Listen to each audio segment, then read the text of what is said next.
ચાલો friends, good morning. આજે આપણે મોડલ પેપર 2નું સોલ્યુશન જોવાના છે. પાર્ટ બી હું તમને મોકલી આપીશ, પણ પાર્ટ એ એટલે કે MCQ સોલ્વ કરવાના છે આપણે. બરાબર, ચાલો પહેલો ક્વેશ્ચન આપણે જોઈએ. લિંગી પ્રજનન દ્વારા નિર્માણ પામતી સંતતિ માટે ક્લોન શબ્દનો ઉપયોગ કરી શકાય નહીં. કારણ કે તો વિદ્યાર્થી મિત્રો, પ્રજનનના મુખ્ય બે પ્રકાર છે, અલિંગી પ્રજનન અને બીજું લિંગી પ્રજનન. સામાન્ય રીતે અલિંગી પ્રજનન જે છે એ જન્યુઓનું નિર્માણ અથવા તો જન્યુઓનું જોડાણ વગર સંતતિ ઉત્પન્ન કરે છે. તો એવી જે સંતતિ છે એમાં પિતૃઓની આબેહૂબ પ્રતિકૃતિઓ હોય છે. બરાબર, કારણ કે એ જે ફલન છે એ જન્યુઓનું જોડાણ કે જન્યુઓનું ફલન વગર નિર્માણ થાય છે. બરાબર, એટલે અલિંગી પ્રજનન માટે ઉત્પન્ન થયેલી સંતતિ માટે ક્લોન શબ્દ વાપરી શકાય, કારણ કે ક્લોન શબ્દનો અર્થ આબેહૂબ પ્રતિકૃતિઓ એવું થાય છે. બરાબર, શું થાય છે? આબેહૂબ પ્રતિકૃતિઓ. બરાબર, અને આબેહૂબ પ્રતિકૃતિ સામાન્ય રીતે અલિંગી પ્રજનન દર્શાવતા પ્રાણીઓ માટે સાચું છે, કારણ કે અલિંગી પ્રજનન એ જન્યુઓનું જોડાણ વગર અથવા તો જન્યુઓનું નિર્માણ વગર સંતતિનું ઉત્પન્ન થતી હોય છે. બરાબર, હવે આપણે આ સવાલ જોવાના છે કે લિંગી પ્રજનન દ્વારા નિર્માણ પામતી સંતતિ માટે ક્લોન શબ્દનો ઉપયોગ કરી શકાય નહીં. કેમ? તો કે સામાન્ય રીતે આપણે જોયું કે ક્લોન્સ એટલે આબેહૂબ પ્રતિકૃતિઓ ધરાવતા, અને આબેહૂબ પ્રતિકૃતિઓ કોની ઉત્પન્ન થાય કે જેમાં જન્યુઓનું નિર્માણ અથવા જન્યુઓનું જોડાણ વગર પ્રજનન થતું હોય. જ્યારે લિંગી પ્રજનનમાં બે જન્યુઓ એટલે કે નર જન્યુઓ અને માદા જન્યુઓનું જોડાણ થાય છે, એટલે એનાથી જે ઉત્પન્ન થતી સંતતિ એ આબેહૂબ પ્રતિકૃતિઓ હોતી નથી. એટલે અહીં પહેલો ઓપ્શન છે, સંતતિઓ પિતૃ ડીએનએની આબેહૂબ પ્રતિકૃતિઓ ધરાવતી નથી એટલે એને ક્લોન્સ વપરાતો નથી. આ વિધાન સાચું છે. ચાલો આગળ. માત્ર એક જ પિતૃઓમાંથી ડીએનએની પ્રતિકૃતિઓ થાય છે અને સંતતિમાં પસાર થાય છે એ ખોટું છે, કારણ કે એક જ પિતૃઓમાંથી ડીએનએની પ્રતિકૃતિઓ થાય તો એ અલિંગી પ્રજનન માટે વપરાય છે, પણ આપણા ક્વેશ્ચનમાં લિંગી પ્રજનન આપેલું છે, એટલે આ આન્સર ખોટો છે. ચાલો, વિભિન્ન સમયે સંતતિ નિર્માણ થાય છે, આ તો લાગતું વળગતું જ નથી. અને પિતૃ અને સંતતિનું ડીએનએ સંપૂર્ણપણે વિભિન્ન હોય છે, એ સાચું છે, પણ એ લિંગી પ્રજનન માટે સાચું છે, પણ એ ક્લોન શબ્દનો ઉપયોગ કરી શકાય નહીં એના માટે સાચું નથી. એટલે અહીં આન્સર શું આવશે? એ આવશે. બરાબર, ઓકે. ચાલો આગળ આપણે ક્વેશ્ચન જોવાના છે. ચલ બીજાણુ દ્વારા અલિંગી પ્રજનન ધરાવતા સજીવો. બરાબર, સામાન્ય રીતે ચલ બીજાણુ અને એમાં પણ સમજન્યુઓ કે દેખાવમાં સરખા જન્યુઓ હોય તો તેઓ લીલની અંદર મોટે ભાગે આપણે જોઈએ તો આ રીતનું જોવા મળે છે. બરાબર, ઓકે. કોની અંદર જોવા મળે છે? લીલની અંદર ચલ બીજાણુ જોવા મળે છે. હવે આની અંદર ક્લેમિડોમોનાસ એક પ્રકારની લીલ છે. બરાબર, અને બીજું યુલોથ્રિક્સ એ પણ એક પ્રકારની લીલ છે. એટલે અહીં એ અને સી એની અંદર ચલ બીજાણુ દ્વારા અલિંગી પ્રજનન થાય છે, એટલે આપણો આન્સર શું આવશે? ડી, એ અને સી. બરાબર, ઓકે. ચાલો આગળ આપણે જોવાના છે. નીચેનામાંથી કોણ નવા સંધાન પેદા કરે છે જેથી ભિન્નતા ઉત્પન્ન થાય છે? બરાબર, નવા સંધાન મીન્સ આપણે સમજવાનું નવી સંતતિ. નવી સંતતિ ઉત્પન્ન કરે છે કે જેનાથી ભિન્નતા ઉત્પન્ન થાય છે.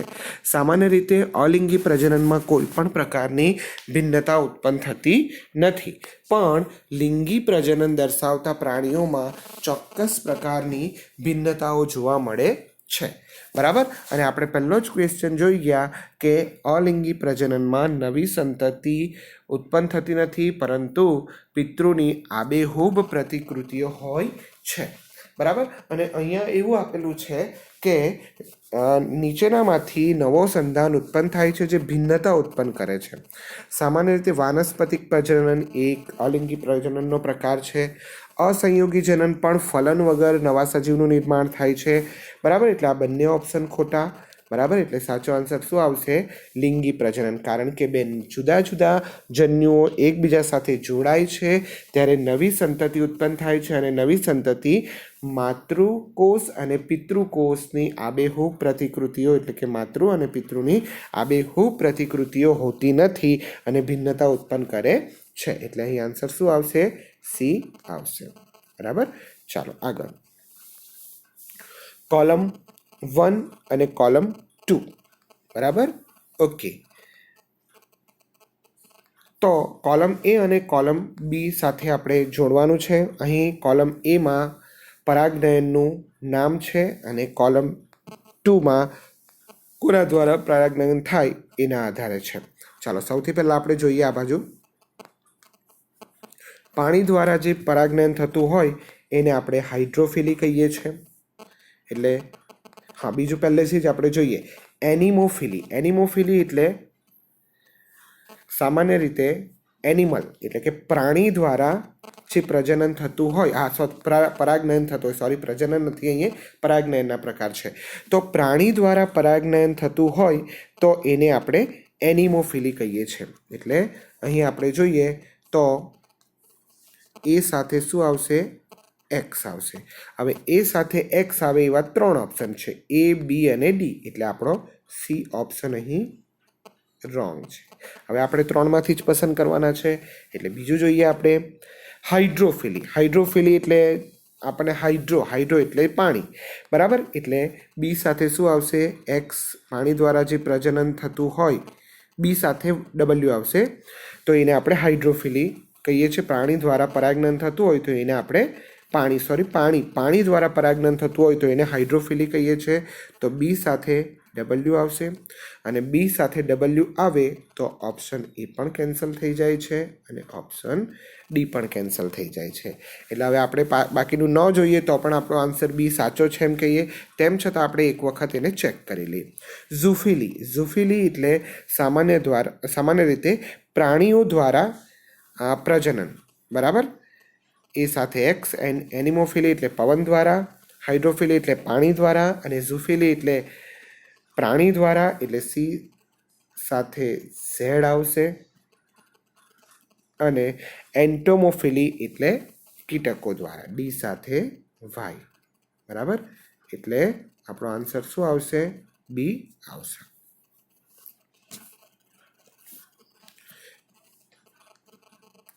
ચાલો આગળ ક્વેશ્ચન જોવાના છે. એક દ્વિદળી વનસ્પતિ પુષ્પો ધારણ કરે છે, પરંતુ એ કદી ફળ કે બીજનું નિર્માણ કરતું નથી. બરાબર, ધ્યાન રાખજો. દ્વિદળી વનસ્પતિ પુષ્પો ધારણ કરે છે,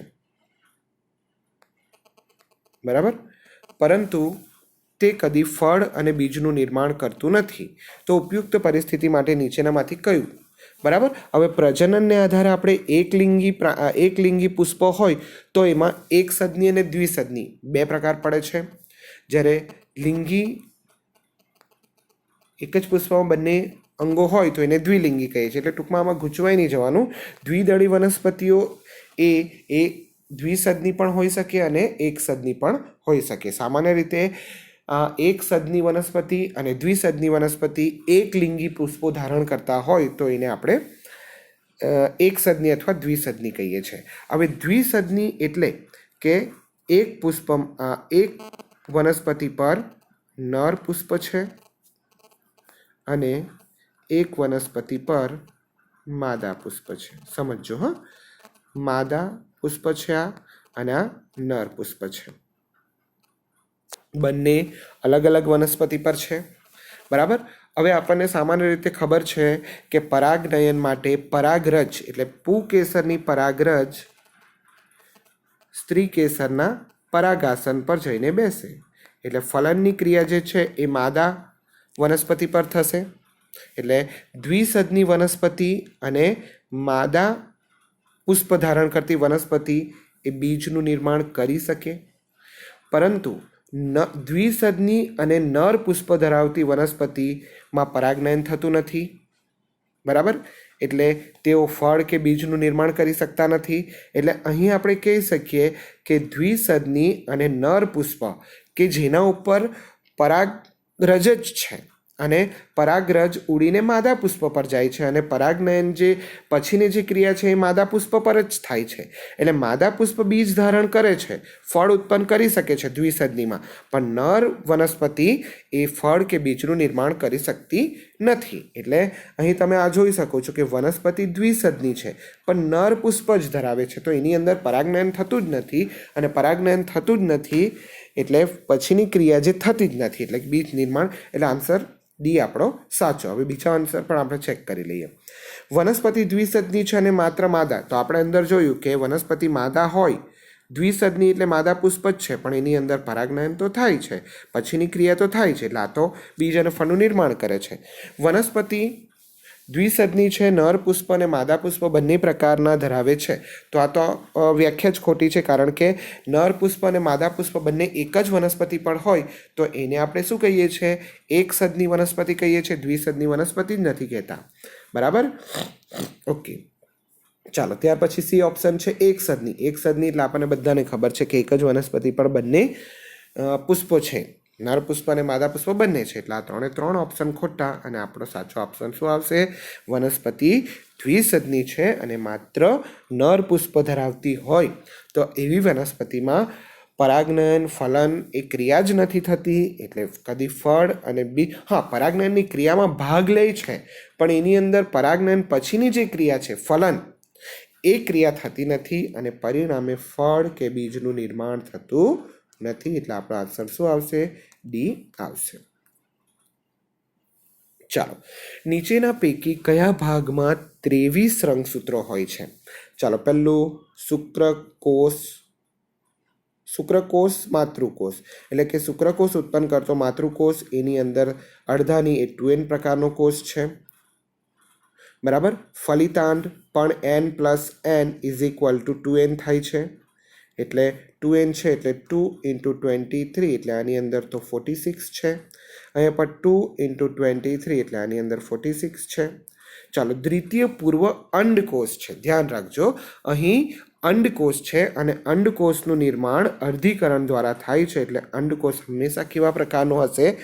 n પ્રકારનો હશે, એકકીય હશે.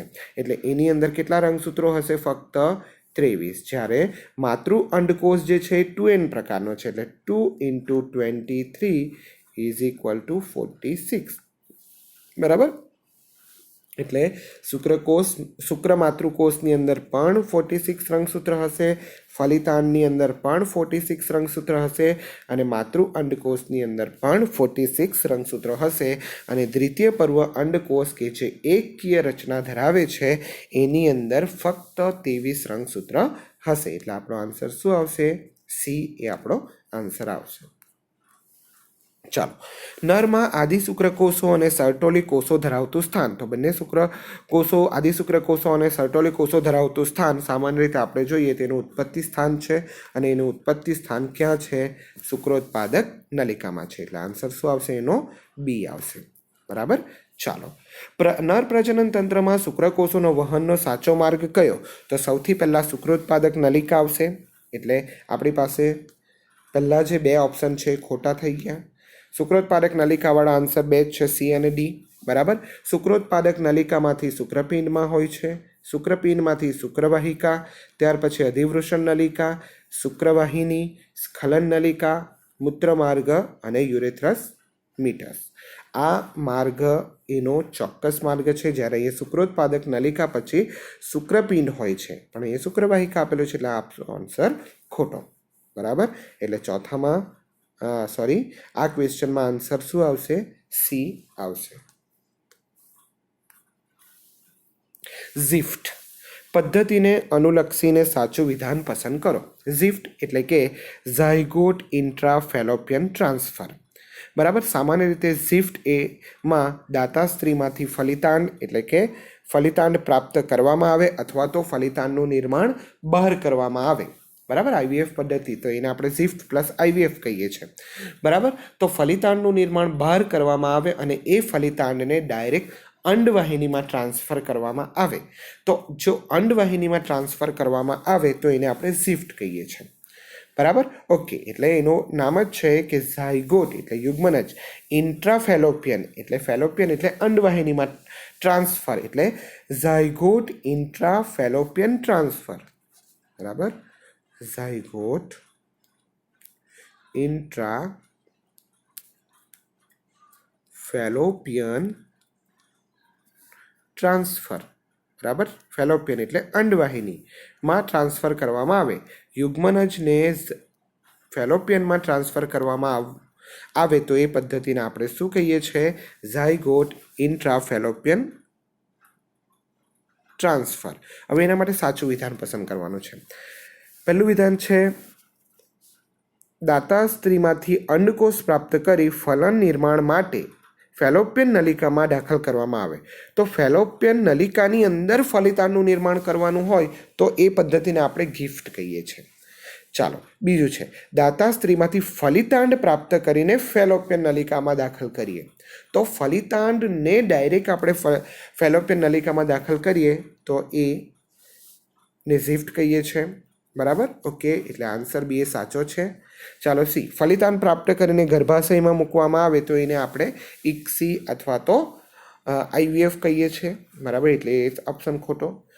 સ્ત્રીમાંથી અંડકોષ મેળવીને ગર્ભાશયમાં વહન કરાવવામાં આવે તો એ આઈયુઆઈ અથવા અંડકોષ મેળવીને ગર્ભાશયમાં વહન થતું જ નથી. બરાબર, તો એ ગિફ્ટમાં આવી શકે પણ એ સેન્ટેન્સ જ ખોટું છે. એટલે અહીંયા આન્સર શું આવશે? બી આવશે. બરાબર, ઓકે, ચાલો આગળ ક્વેશ્ચન આપણે જોઈએ. CDRIનું પૂર્ણ નામ જણાવો. બરાબર, હવે આપણને ખબર છે CDRI લખનો જે ગર્ભ અવરોધક ગોળી સહેલુનું નિર્માણ કરે છે. આપણે એ ક્વેશ્ચન જોઈ ગયેલા છે. એનો ફૂલ ફોર્મ છે central drug research institute. C for central, D for drug, R for research અને I ફોર ઇન્સ્ટિટ્યૂટ. બરાબર, ઓકે, એટલે આવું જે નામ છે એ ઓપ્શન બીમાં આપેલું છે. સેન્ટ્રલ ડ્રગ રિસર્ચ ઇન્સ્ટિટ્યૂટ એને આપણે શું કહીએ છીએ? CDRI કહીએ છીએ. બરાબર, ચાલો આગળ. દ્વિતીય ક્રમના આયુડીએસ કયા છે? તો સામાન્ય રીતે આપણને ખબર જ છે કે દ્વિતીય ક્રમના આયુડીએસ કોપર મુક્ત કરતા આયુડીએસ એ દ્વિતીય ક્રમના આયુડીએસ છે. એટલે આન્સર કયો આવશે? બી આવશે. બરાબર, ચાલો. નીચેના પૈકી કઈ અવરોધક પદ્ધતિ નિષ્ફળ જવાનો દર ખૂબ જ ઓછો હોય છે? અવરોધન પદ્ધતિ, આયુડીએસ, કુદરતી પદ્ધતિ અને પિલ. સામાન્ય રીતે કુદરતી પદ્ધતિમાં કોઈ પણ પ્રકારનો અવરોધનો આપણે ઉપયોગ કરતા નથી. કુદરતી પદ્ધતિમાં મુખ્યત્વે 3 પદ્ધતિઓ છે. એક તો સામયિક સંયમ, દુગ્ધસ્ત્રાવ એમોનેરિયા અને બાહ્ય સ્ખલન. બરાબર, બાહ્ય સ્ખલન. આ 3 પદ્ધતિ છે, કુદરતી પદ્ધતિ છે અને એમાં નિષ્ફળ જવાનો દર સૌથી વધારે છે. એટલે અહીં આન્સર શું આવશે? સી આવશે. ચાલો આગળ. 2n+1 એને આપણે ટ્રાઇસોમી કહીએ છીએ. ધ્યાન રાખજો, 2n+1 એને આપણે શું કહીએ? ટ્રાઇસોમી. ચાલો, 2n-1 એને આપણે શું કહીએ છીએ? મોનોસોમી કહીએ છીએ. 2n+2 એટલે એને આપણે ટેટ્રોસોમી કહીએ છીએ. અને 2n-2 એટલે એને આપણે ડાયસોમી કહીએ છીએ. બરાબર, આ ચારે ચાર જે છે એ રંગસૂત્રની સંખ્યામાં વધારો અને રંગસૂત્રની સંખ્યામાં ઘટાડો.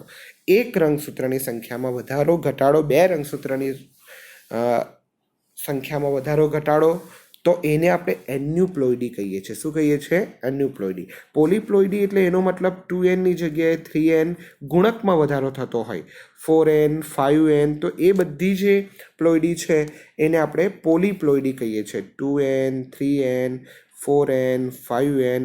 આમાં રંગસૂત્રની સંખ્યા બમણી, 3 ગણી, 4 ગણી, 5 ગણી થાય છે, ઘણી થાય છે. જ્યારે આમાં એક જ રંગસૂત્રની સંખ્યા વધે છે, એક રંગસૂત્રની સંખ્યા ઘટે છે, 2 રંગસૂત્રની સંખ્યા વધે છે, 2 રંગસૂત્રની સંખ્યા ઘટે છે. તો સ્પેસિફિક સંખ્યા છે, જ્યારે અહીંયા ગુણાંક થાય છે તો એને આપણે પોલીપ્લોઇડી કહીએ છીએ. મોનોસોમી તો આપણે જોઈ ગયા છે 2n-1. એલો પોલીપ્લોઇડી એનો પ્રકાર આવતો નથી, એટલે અહીં આન્સર શું આવશે? એન્યુપ્લોઇડી આવશે. ચાલો આગળ. એક વ્યક્તિનું જનીન પ્રકાર IA અને IB છે. બરાબર, એટલે એ રુધિર જૂથ AB રુધિર જૂથ વાળો હશે. બરાબર, તો એ એ બી રુધિર જૂથ છે. તો એ કોને કારણે દર્શાવાય? તો આપણને ખબર છે કે બંને જનીન, બરાબર. સામાન્ય રીતે આવું ક્યારે થઈ શકે? તો જો માતાનું રુધિર જૂથ આઈએ આઈ, પિતાનું રુધિર જૂથ આઈબી આઈ હોય, બરાબર. તો પહેલી જ શક્યતા આઈએ અને આઈબી, બીજું આઈએ સ્મોલ આઈ, આઈબી અને સ્મોલ આઈ. તો આ કન્ડિશનમાં બંનેના આનું પણ પ્રભુત્વ છે અને આનું પણ પ્રભુત્વ છે. બંનેનું પ્રભુત્વ છે એટલે રંગસૂત્રમાં બંનેનું પ્રભુત્વ છે એટલે રુધિર જૂથ કેવું થશે? એ બી થશે, બરાબર. તો અહીંયા બંનેનું પ્રભુત્વ છે એટલે શું આવશે? સહપ્રભાવિતા આવશે, બરાબર. ઓકે, ચાલો આગળ ક્વેશ્ચન આપણે જોવાના છે. શ્વાન પુષ્પમાં એક સંકરણનું સ્વરૂપ, પ્રકાર, પ્રમાણ. તો શ્વાન પુષ્પ હોય કે વટાણા હોય, એક સંકરણનું સ્વરૂપ, પ્રકાર, પ્રમાણ આપણને ખબર છે શું હોય? 1:2:1. શ્વાન પુષ્પમાં આ રીતનું પ્રમાણ છે, બરાબર. ઓકે, એટલે એક સંકરણનું સ્વરૂપ, પ્રકાર શું આવશે? 1:2:1. એટલે આન્સર શું આવશે? એ. ચાલો, ત્યાર પછી સિકલ સેલ એનિમિયાનું કારણ હિમોગ્લોબિનના અણુના બી ગ્લોબિન શૃંખલાના છઠ્ઠા ક્રમમાં ખાલી જગ્યા દ્વારા. તો સિકલ સેલ એનિમિયામાં આપણને ખબર છે કે ગ્લુટામિક એસિડની જગ્યાએ શું બની જાય? વેલાઇન થઈ જાય. તો એને કારણે સિકલ સેલ એનિમિયા થાય છે એટલે આન્સર શું આવશે આપણો? બી આવશે, બરાબર. ચાલો આવે. જો એક રંગ અંધ માનવી સંયુગ્મ સામાન્ય સ્ત્રી સાથે લગ્ન કરે તો રંગ અંધ હોવા બાબતમાં તેમના પુત્રમાં શક્યતા કેવી? હવે એક વસ્તુ ધ્યાન રાખજો વિદ્યાર્થી મિત્રો, રંગઅંધ માનવી છે અને સામાન્ય સ્ત્રી સાથે લગ્ન કરે તો એ પુત્રમાં રંગ અંધ હોવાની બાબત 0% હોય છે, બરાબર. સ્ત્રી પણ વાહક હોય છે, બરાબર. એટલે અહીં આન્સર શું આવશે? સી આવશે. ચાલો, હર્સી અને ચેઝના પ્રયોગમાં પ્રોટીન સામે ડીએનએને અનુક્રમે ખાલી જગ્યા વડે અંકિત કર્યા હતા. તો સામાન્ય રીતે હર્સી અને ચેઝમાં સલ્ફરને 35 અને ફોસ્ફરસને 32. એટલે આપણો આન્સર શું આવશે? 35S અને 32P આવશે. ચાલો, નીચે આપેલી પૈકી કયું એક વિધાન સિકલ સેલ એનિમિયા માટે વધુ યોગ્ય છે? તો સામાન્ય રીતે સિકલ સેલ એનિમિયા માટે આયન પૂરક દ્વારા સારવાર પામતો નથી. હા, અટકાવી શકાય છે પણ એની સારવાર થઈ શકતું નથી. આણ્વીય રોગ છે એ પણ સાચું છે. મેલેરિયા સામે અવરોધકતા આપે છે એ પણ સાચું છે. એટલે અહીં આન્સર શું આવશે? ડી આવશે,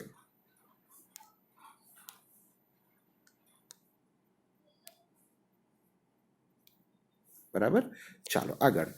ડીએનએ ફિંગરપ્રિન્ટ બનાવવાની રીતનો સાચો ક્રમ કયો? તો સામાન્ય રીતે ડીએનએ ફિંગરપ્રિન્ટ બનાવવાનું હોય તો પહેલે તો આપણે નમૂના તરીકે જે આપણે સેલ લીધો છે એમાંથી પહેલે ડીએનએને અલગ કરવામાં આવે છે. ત્યાર પછી રિસ્ટ્રિક્શન એન્ઝાઇમની મદદથી એના ટુકડા કરવામાં આવે છે. ત્યાર પછી ઇલેક્ટ્રોફોરેસિસની મદદથી ડીએનએના ટુકડાને અલગ કરવામાં આવે છે અને ડીએનએ બેન્ડ પેટર્ન નાયલોન કલા અથવા નાઇટ્રોજન સેલ્યુલોઝ પર લેવામાં આવે છે, બરાબર. એટલે અહીં સૌથી પહેલાં કોષમાંથી ડીએનએને લેવું એટલે 3 પહેલું આવશે અને 3 પહેલું આવે એટલે બી ઓપ્શન અને ડી ઓપ્શન ખોટો. ચાલો, ત્યાર પછી અલગ કરીને કાપવામાં આવે છે, બરાબર. ઓકે, કાપવામાં આવે છે એટલે 3 સાથે શું આવશે? 4. એટલે ઓપ્શન પણ નીકળી ગયો. કાપવામાં આવે ત્યાર પછી એને અલગ ટુકડા ઇલેક્ટ્રોફોરેસિસની મદદથી તો 3, 4, 1 અને બાકી રહ્યું 2. એટલે અહીં આન્સર શું આવશે? સી આવશે. ચાલો, રોગો મોટે ભાગે ચેપી રોગો અને બિનચેપી રોગોમાં વર્ગીકૃત કરવામાં આવે તો નીચે આપેલી યાદીમાંથી ચેપગ્રસ્ત રોગોને ઓળખો. તો આમાંથી 4 રોગો આપેલા છે: કેન્સર, ઇન્ફ્લુએન્ઝા, એલર્જી અને શીતળા. એમાંથી ચેપી રોગ કયા છે? તો પહેલો કેન્સર એ ચેપી રોગ નથી, બરાબર. ઓકે, ઇન્ફ્લુએન્ઝા વાયરસ, તાવ જેના દ્વારા થાય છે. ઇન્ફ્લુએન્ઝા એ એક પ્રકારનો ચેપી રોગ છે. ત્યાર પછી એલર્જી પણ ચેપી રોગ નથી. અને સ્મોલ પોક્સ, શીતળા વાયરસજન્ય રોગ છે એ પણ ચેપી રોગ છે. એટલે અહીં ચેપી રોગ કયા છે? 2 and 4. ચાલો, અહીં 1 અને 2 આપેલું છે એટલે ખોટું. 2 અને 3 એ પણ ખોટું. 3 અને 4 એ પણ ખોટું, 2 અને 4 સાચું. એટલે આન્સર શું આવશે? ડી આવશે. બરાબર. ચાલો હવે આગળ આપણે જોવાના છે. વાયરસના ચેપગ્રસ્ત કોષો દ્વારા ઉત્પન્ન થતું દ્રવ્ય છે બીજા કોષોને ચેપગ્રસ્ત સામે રક્ષણ આપે, તો એ દ્રવ્ય કયું છે? તો સિમ્પલ ક્વેશ્ચન છે, ડાયરેક્ટ એ આપી દીધો છે આન્સર બુક્સમાં કે વાયરસ દ્વારા જ ઉત્પન્ન થાય છે અને ચેપગ્રસ્ત કોષો દ્વારા જ ઉત્પન્ન થાય છે અને એના દ્વારા જ બાકીના કોષોને ચેપ લાગતા અટકાવે છે. તો એ દ્રવ્યને આપણે ઇન્ટરફેરોન્સ કહીએ છીએ. શું કહીએ છીએ? ઇન્ટરફેરોન્સ કહીએ છે. એટલે અહીંયા આન્સર શું આવશે? સી આવશે. ચાલો આગળ. દાદર માટે જવાબદાર ફૂગ તો પહેલી છે એપિડોમોર્ફાઇટોન, માઇકોસ્પોરમ, ટ્રાઇકોફાઇટોન. આ ત્રણ ફૂગ દાદર થવા માટે જવાબદાર છે. બરાબર. એટલે આપણો આન્સર શું આવશે? આપેલા તમામ. ચાલો આગળ. તીવ્રતાની સ્થિતિમાં આંતરમાર્ગમાં કાણા પડે છે. સાચું. સાલ્મોનેલા ટાઇફી મનુષ્યમાં ટાઇફોઇડનો રોગ પ્રેરે છે. બરાબર. એટલે સાલ્મોનેલા ટાઇફી બેક્ટેરિયા છે, એનાથી ટાઇફોઇડનો તાવ આવે છે. એટલે આર સાચું. બરાબર. અને તીવ્રતાની સ્થિતિમાં આંતરમાર્ગમાં કાણા પડે છે. યસ, ટાઇફોઇડમાં જો તીવ્રતાની સ્થિતિ હોય તો આંતરમાર્ગની અંદર કાણા પડે છે. એટલે એ અને આર બંને સાચા. આર એ એની સમજૂતી છે. બરાબર. ઓકે. એટલે આન્સર શું આવશે? એ આવશે. બરાબર. ચાલો હવે આગળનો ક્વેશ્ચન. હિપેટાઇટિસ બીની રસી સામાન્ય રીતે શેમાંથી બનાવવામાં આવેલી? તો બેઠો ક્વેશ્ચન છે. હિપેટાઇટિસ બીની રસી ફૂગ એટલે ઈસ્ટમાંથી બનાવેલી છે. એટલે આન્સર શું આવશે? ઈસ્ટ આવશે. બરાબર. ઓકે.